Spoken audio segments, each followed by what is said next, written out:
नमस्कार बंधुरा आज आमी आपनादेर स्पाइसी चिकेन कारि रान्ना करे देखाबो। तार जोन्नो एखाने आमी 800 ग्राम परिमाण चिकेन के भालो करे धुए बेचे परिष्कार करे निয়েছি। এখন আমি এই রেসিপিটি কেমন করে করছি বন্ধুরা, প্লিজ একটা লাইক দিয়ে দেখতে থাকুন। রান্নার জন্য এখানে আমি একটা কড়াইয়ে পরিমাণ মতো সরষের তেল দিয়ে দিয়েছি। তেলটা গরম হয়ে গেছে। এখন আমি এর ভিতরে দিয়ে দেব একটা তেজপাতা, একটু গোটা গরম মশলা। এখন ফোড়নগুলোকে একটু সুন্দর করে ভেজে নেব। ফোড়নগুলোকে একটু ভেজে নিয়ে এর ভিতরে দিয়ে দেব পেঁয়াজ কুচি। আমি ওখানে 800 গ্রাম চিকেনের জন্য দুটো বড় সাইজের পেঁয়াজকে কুচি করে নিয়েছি। এখন পেঁয়াজ কুচিটা খুব সুন্দর করে লাল লাল করে ভেজে নেব। পেঁয়াজ কুচিটা লাল লাল করে আমি ভেজে নিয়েছি। এখন এর ভিতরে দিয়ে দেব 1 চামচ চিনি। চিনিটা দিলে খাবারের টেস্ট কালার দুটোই ভালো আসবে। এখন চিনিটা দিয়েও আর একটু পেঁয়াজটা ভেজে নেব। আমি পেঁয়াজের সাথেই চিনিটা দিয়ে দিলাম। আপনারা যদি চান তবে পেঁয়াজ দেওয়ার আগেও চিনিটা দিয়ে দিতে পারেন, তবে পেঁয়াজের সাথে দিলে চিনিটা পুড়ে যাওয়ার ভয়টা কম থাকে। অনেক সময় দেখা যায় তেলের মধ্যে চিনি দিলে পুড়ে যায়। পেঁয়াজের সাথে দিলে পেঁয়াজের যেহেতু রসটা থাকে তাই চিনি পুড়ে যাওয়ার ভয়টা কম থাকে। এখন আমি এর ভিতরে দিয়ে দেব থেতো করা রসুন। আমি এখানে 10-12 কোয়া রসুনকে থেতো করে নিয়েছি। এখন রসুনটাও পেঁয়াজের সাথে সুন্দর করে ভেজে নেব।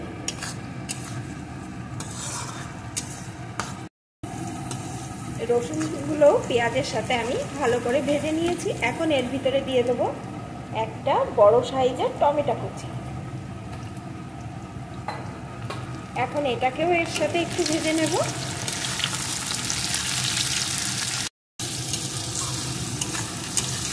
এখন এর ভিতরে দিয়ে দেব চা চামচের 2 চামচ জিরে আদা বাটার পেস্ট।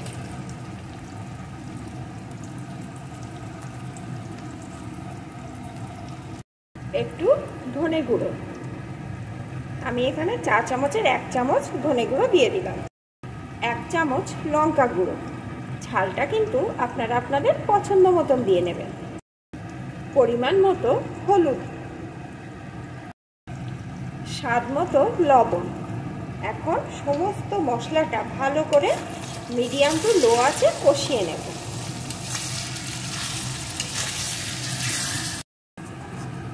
মশলাটা আমি সুন্দর করে কষিয়ে নিয়েছি। দেখুন বন্ধুরা, মশলার কালারটা কত সুন্দর এসছে আর উপর দিয়ে কিন্তু তেল উঠে এসছে। এখন এর ভিতরে চিকেনটা দিয়ে দেব।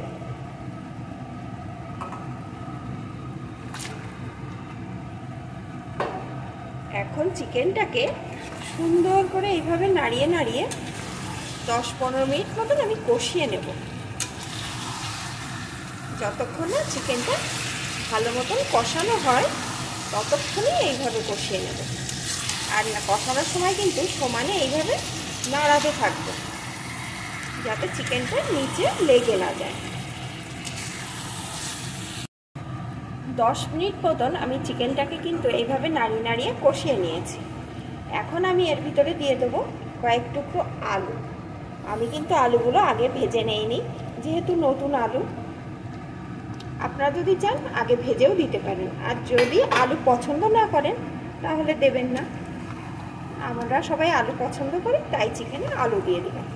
এখন আরও কিছুক্ষণ এইভাবে নাড়িয়ে নাড়িয়ে কষিয়ে নেব। আলু দেওয়ার পরও আমি 5 মিনিট এইভাবে কষিয়ে নিয়েছি। এখন দেখুন বন্ধুরা, চিকেন দিয়েও কিন্তু তেল বেরিয়ে এসছে। এখন কিন্তু চিকেনটা আমার একদম ভালোভাবে কষানো হয়ে গেছে। এখন এর ভিতরে দিয়ে দেবো আমি পরিমাণ মতো জল।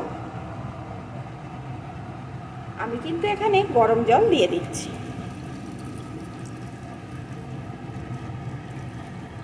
যে যেমন গ্রেভি রাখবেন সেই পরিমাণে জল দিয়ে দেবেন। যেহেতু অনেকক্ষণ ধরে চিকেনটা কষিয়ে নিয়েছি তাই চিকেনটা কিন্তু অর্ধেক সিদ্ধ হয়েই গেছে। এখন এই জলটা দিয়ে আরও কিছুক্ষণ ভালো করে ফুটিয়ে নেব, তাহলে বাকিটুকুও সিদ্ধ হয়ে যাবে, আলুগুলোও ভালো রকম সিদ্ধ হয়ে যাবে। বেশ কিছুক্ষণ আমি চিকেনটা ভালো করে ফুটিয়ে নিয়েছি। এখন কিন্তু আলু, চিকেন সব কিছু ভালো রকম সিদ্ধ হয়ে গেছে। এখন এর উপর দিয়ে দেবো একটু গরম মশলার গুঁড়ো, একটু নাড়িয়ে নেব। এখানে আমার চিকেনটা রেডি হয়ে গেছে। বন্ধুরা, আমার এই রেসিপিটি আপনাদের কেমন লাগলো প্লিজ কমেন্ট করে জানাবেন, আর ভালো লাগলে লাইক করবেন, শেয়ার করবেন। এখন এটা আমার রেডি, এটা নামিয়ে নেব। এটা কিন্তু গরম ভাত, রুটি, লুচি, পরোটা যার সাথেই খান দুর্দান্ত লাগবে।